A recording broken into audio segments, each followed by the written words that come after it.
In the narrow backstreets of old Tokyo, where paper lanterns flickered against misty rain, a man named Hiroto lived a double life. By day, he was a calm martial arts instructor for children, but when the sun disappeared, he became something else, entirely a shadow in motion, unseen, untraceable. Hiroto was no ordinary man. He was the last surviving member of a secret order once known as Ninja Frenzy, an organization that vanished 50 years ago after a betrayal that turned its own warriors against each other. That night, the rain whispered against the dojo windows as Hiroto entered his training hall. The wooden floors creaked under his steps, carrying the weight of unspoken memories. On the far wall hung a faded photograph, a man in a full black mask, eyes like blades. It was his master, Praveen, who had vanished 2 decades ago during a mission in northern Thailand. When Hiroto switched on the dim light, he froze. A black envelope sat neatly on the center mat. No footprints, no sound, just that silent message waiting in the dark. He stepped closer. 3 handwritten words stared back at him. "They're back! Hide!" His pulse spiked. That handwriting, it couldn't be. Only one man wrote like that. His master. The same man everyone believed to be dead. The light flickered, then went out completely. The rain stopped. Silence. The air grew heavy, and through the reflection of the wall mirrors, Hiroto saw movement fast, sharp, inhuman, not his own. In one swift motion, he grabbed his old ninjato from the rack. The blade whispered as it left its sheath. Nothing, just darkness. But he could smell something gunpowder. And then, a voice, barely a whisper, carried by the air itself. "The road to the end begins at Wind Farm."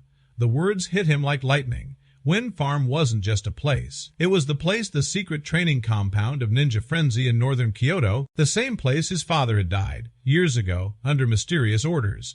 He looked down at the envelope again and noticed something metallic inside. A small, round chip cold, engraved with an emblem, an eye surrounded by 3 arrows, the insignia of the lost clan. Beneath it, one word was etched deep into the metal: betrayal. The rain grew heavier, thunder rolled across the skyline, and Hiroto realized someone was pulling the strings again. The ghosts of his past weren't gone. They were coming for him. He threw on his black coat, tightened the band around his hair, and whispered under his breath, "If they've truly returned, I won't hide this time." As he stepped into the storm, his old phone buzzed, a phone he hadn't used in 5 years. The screen flashed a number that shouldn't exist anymore, his dead master's number. The phone buzzed again, echoing through the rain-soaked alley. Hiroto's breath caught in his throat as he answered. No one spoke. Only static. Then a faint mechanical voice whispered, "Finish what we started." And the call ended. By dawn, Hiroto was on his motorcycle heading north, the Tokyo skyline fading behind him. The road stretched endlessly, slicing through forests shrouded in fog. Every gust of wind felt like a whisper from the past, carrying ghosts that refused to rest. Hours later, he reached the outskirts of Wind Farm, an abandoned complex buried deep in the Kyoto hills. Dozens of massive turbine towers loomed in silence, their blades unmoving against the gray sky. It was here, long ago, that the Ninja Frenzy clan had trained in secrecy and where everything had fallen apart. Hiroto parked the bike and walked through the rusted gates. The air was still, too still. Inside, the old training hall lay in ruins, tatami mats torn apart, shuriken rusted into the walls, the faint smell of oil and decay lingering like memory. And there on the floor, someone had left a single paper tag. It was smeared with red ink, a message.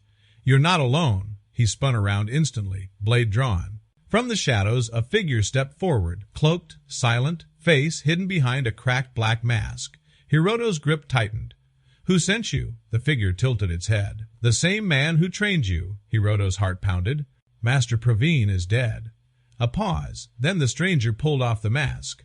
Not his master, a woman. Her eyes were sharp but filled with sorrow. "He's alive, and he's the one who destroyed the clan." The words hit Hiroto harder than any blade could. He refused to believe it, yet deep down, a part of him knew the truth. The betrayal had always come from within. She handed him a small drive. "This contains everything. Proof, coordinates, names. But once you open it, there's no turning back." Hiroto took it. His hands trembled as the weight of his past settled onto his shoulders again.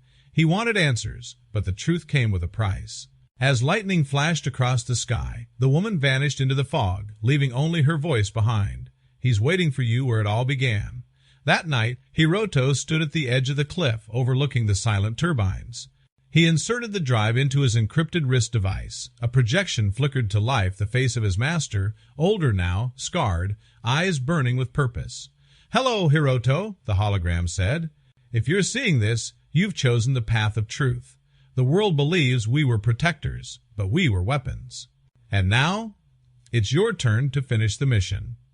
The message ended. The screen went dark. Hiroto clenched his fists. He finally understood the real war had never ended. It had only gone underground. As the first turbine began to turn, slicing through the storm, Hiroto whispered into the wind, "Then I'll finish what you started, Master, but not the way you wanted."